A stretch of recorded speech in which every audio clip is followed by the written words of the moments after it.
یہ جو سوال ہے نا، اس کی بنیاد یہ ہے کہ اس سوال کرنے والے کو تقدیر کا پتہ ہی نہیں کہ تقدیر کہتے کس کو ہیں، تقدیر کی سمجھ نہیں ہے۔ بالکل، جس کو تقدیر کی سمجھ آ جائے نا تو وہ پھر یہ سوال نہیں کرتا ہی نہیں، یہ سوال رہتا ہی نہیں ہے۔ پھر بیس اس کی تقدیر کیا ہے؟ بیس تقدیر کا علم نہ ہونا، علم نہ ہونا، ٹھیک ہے۔ اور تقدیر کہتے ہیں اللہ رب العالمین کے علم کو۔ اچھا، تقدیر اللہ کا علم، ٹھیک ہے۔ تقدیر کی جو تعریف ہے نا وہ اللہ کا علم ہے، جی ٹھیک ہے۔ ٹھیک ہے۔ تو اللہ رب العالمین نے کچھ چیزیں ایسی ہیں جو بندے پر مسلط کر دی ہیں، بندہ اس سے آگے پیچھے ہو ہی نہیں سکتا، بندہ مجبور محض ہے اس میں، ٹھیک ہے۔ ٹھیک ہے۔ مثال کے طور پر اللہ نے یہ طے کر دیا کہ اس کو میں نے مرد پیدا کرنا ہے اور اس کو عورت پیدا کرنا ہے، وہ مجبور ہے عورت پیدا ہونے میں، وہ مجبور ہے مرد پیدا ہونے میں۔ بالکل ایسے ہی۔ اب وہ نہیں کہہ سکتا کہ میں نے عورت نہیں بننا، عورت نہیں کہہ سکتی میں نے مرد بننا، اور مرد یہ نہیں کہہ سکتا میں عورت بننا ہے۔ بالکل صحیح کہا۔ وہ تو یہاں پر مجبور محض ہے۔ اسی طرح فلاں جگہ پر پاکستان میں پیدا ہونا ہے، امریکہ میں پیدا ہونا ہے، سعودی عرب میں پیدا ہونا ہے، یہ بندے کا اپنا اختیار نہیں ہے۔ بالکل ٹھیک۔ وہ یہ نہیں کہہ سکتا کہ مجھے وہاں پیدا کر، میں نے وہاں اس علاقے میں، اس خطے میں، اس شہر میں پیدا ہونا ہے۔ جی جی بالکل، اس میں بندہ مجبور محض ہے۔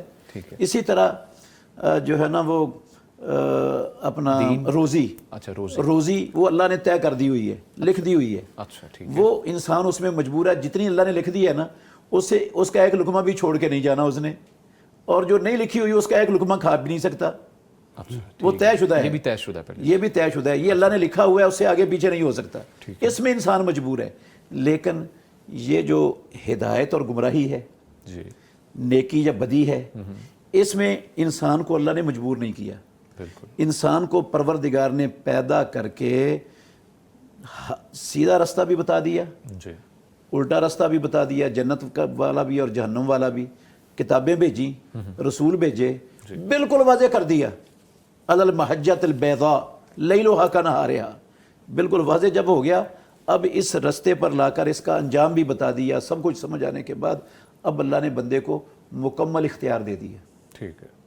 اب یہ جو اختیار دیا ہے نا اللہ نے، جی جی اگر کسی نے برائی کے رستے پر چلنا ہے تو اللہ نے اس کو زبردستی برائی نہیں کروانی اس سے، اللہ نے بالکل، یہ مجبور محض نہیں کیا اللہ نے اس کو، وہ اپنی مرضی سے جا رہا ہے۔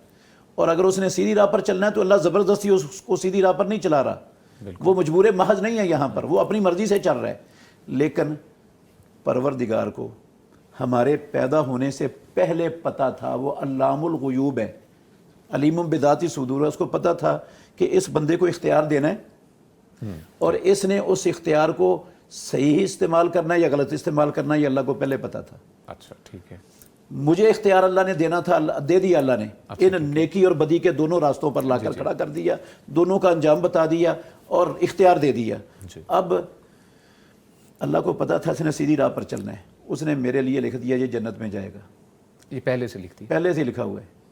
اور ایک بندے کا پتا تھا اس نے کفر کی راہ کو اختیار کرنا ہے، شرک کی راہ کو اختیار کرنا ہے، اللہ کو پتا تھا۔ جی اس میں اختیاری معاملہ ہے، اس میں ہاں اس نے اپنی مرضی سے اختیار کرنا تھا، اللہ کو پتا تھا، اللہ نے اس کے لیے لکھ دیا کیا یہ جہنمی ہے، یہ کافر ہے، یہ جہنم میں جائے گا۔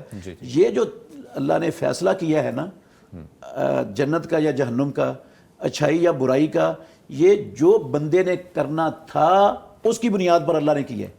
یہ جس طرح ہمیں مرد اور عورت بنایا ہے یہ اس طرح نہیں ہے، اس میں اور اس میں فرق ہے۔ ٹھیک ہے، بالکل اس کی مثال آپ ایسے سمجھیں، ایک استاد ہے، سارا سال وہ اپنی کلاس کو محنت کرواتا ہے، پڑھاتا ہے، بالکل ٹھیک ہے، چند طالب علم ایسے ہیں جو ڈل ہیں، محنت نہیں کرتے، بالکل ٹھیک ہے، ہوم ورک نہیں کر کے آتے، جی جی ٹھیک ہے، وہ بڑی محنت کرتا ہے لیکن وہ توجہ ہی نہیں دیتے، وہ اپنی ڈائری پر لکھ لیتا ہے کہ میرے فلاں فلاں فلاں نامی شاگرد یہ بورڈ کے امتحان میں فیل ہو جائیں گے۔ ہاں اس نے پہلے لکھ دیا، امتحان سے پہلے، امتحان بھی نہیں ہوا ابھی، جب رزلٹ آیا تو جن کے نام لکھے تھے نا سارے ہی فیل۔ اب ہم کیا سمجھیں گے، کیا استاد کے لکھنے کی وجہ سے فیل ہوئے ہیں یہ؟ آبزرویشن استاد نہ لکھتا تو پھر فیل نہیں ہونا تھا، ہو رہا تھا، فیل ہونا تھا، انہوں نے یہ استاد کے لکھنے کی وجہ سے فیل نہیں ہوئے۔ استاد کو علم تھا کہ اس طرح کی صورتیں پاس نہیں ہوا کرتی جو اس طرح کے بد محنتی ہوتے ہیں، جی جی، تو اس نے لکھ دیا۔ جس طرح استاد کو پتہ ہے، اللہ تو علام الغیوب ہے، بے شک، اس کو پتا تھا کہ اس نے صحیح کام کرنا ہے، یہ غلط کرنا ہے۔ اب جو غلط کرتا ہے نا اللہ اس کو روکتا نہیں ہے، ادھر اس کی باغیں ڈیلی کر دیتا ہے۔ جو سیدھے راستے پر چلتا ہے اللہ اس کے لیے اس کی باغیں آسانیاں کر دیتے ہیں. ڈھیلی کر دیتا ہے, آسانیت پیدا کر دیتا ہے. بالکل ٹھیک ہے. جو جدھر جانا چاہتا ہے ادھر اللہ اس کے لیے آسانی پیدا کر دیتا ہے.